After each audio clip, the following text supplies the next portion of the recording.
Okay, welcome back to the Museum of Aquarium and Pet History. And I was going to do one on instant fish this week, and I misplaced my Wham-O instant fish box. So if any of you have the Wham-O instant fish, send it to me or loan it to me so I can do the instant fish video, because I have all the other companies that manufacture that kind of thing. But I'm missing the most important one, which is the Wham-O one. So if you have the instant fish, send it to me and I'll send it back to you after I make the video. Other than that, I know we talked about doing some other videos, but I have so many boxes left that I have to open that I want to get through some of these boxes, because if I wait too long and there's a problem, there's no guarantee from whoever sent it. So this one I opened, and what's interesting, this is a Hot Spot. And you're probably wondering, what's a Hot Spot? And I'm going to do a whole video on this, but I just wanted to show it to you because it's kind of cool. This is actually a little reptile heater, and it's a very old one. This is probably from the early 70s, and they poured it in a little clay pot, put a heating element in it, added a power cord, and this was so your reptile can just lie on top and digest his food. And it's got an interesting picture of a Gila monster on the outside of the box. This is a very unusual one that I haven't seen, because I lived reptile products back in the 70s and 80s. So I'm very familiar with this product line, and I will do a video on the whole history of Hot Rocks. It's got a very jaded history. So a couple other things that we're going to show you today.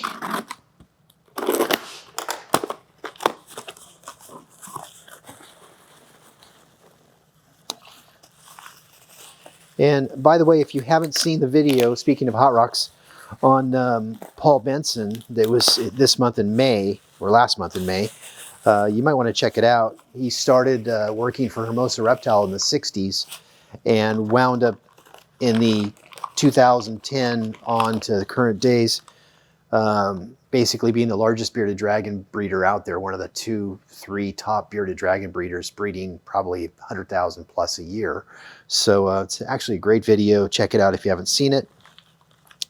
This is a German mermaid. So you can always tell the German as opposed to the Japanese, as opposed to the Korean or the Chinese. The paint is absolutely unbelievable. This is bisque, which means it's not glazed. It's numbered. Sometimes it says Germany, sometimes it says Bavaria, and sometimes it just has the number here. And this particular one, I believe, is Hertwig is the manufacturer. So this is one that we don't have in the museum. We have quite a few of these, but we don't have this particular one. So it's a beautiful piece. That's that.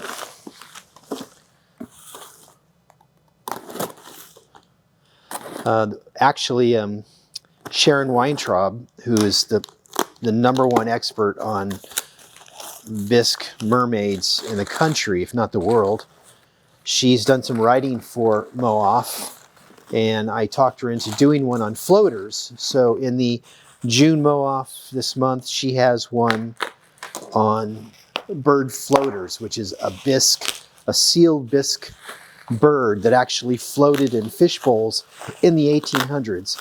Well, 1800s up to about 1930s. This is amazingly rare. This is Burnett's I can't even say that word, bird food, a song restorer. And so this is a really rare one.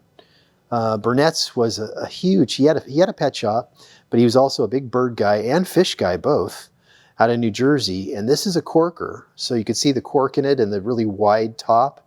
So this definitely was probably somewhere between 1890s and about 1910, 1915.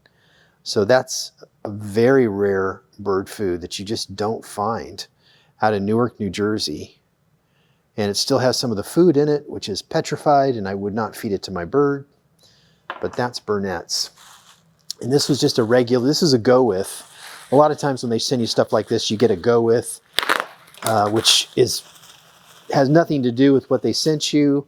And this looks like a honey jar that somebody put a Hartz Mountain lid on. So Hartz Mountain would never have used this jar. This jar was probably had honey in it, but somebody put this metal Hartz Mountain lid on it. So that's that. We'll get one more. This sounds like a bird cage.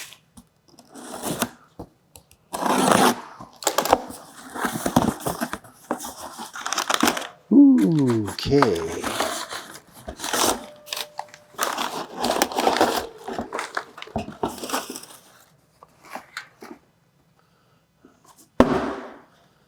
So this is probably a Reliance. Yes, it's got the Reliance tag on it, which is wonderful. Still has it. And Reliance was a big cage manufacturer in the 50s and 60s. And it's interesting, these little tie downs I don't recognize. And you've got the splatter paint on the top. It's all metal, it's not plastic. So this would have been late 50s, early 60s. After that, in the mid 60s, they went to all plastic.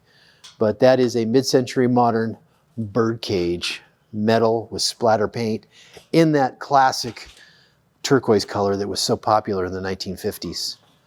In fact, Frank Art has a color that's very similar to this. So that is that one. Do we have time for one more? Oh, that's it. We ran out of time. All right, you guys, thank you so much, and we'll see you again next week. Take care. Have a good one.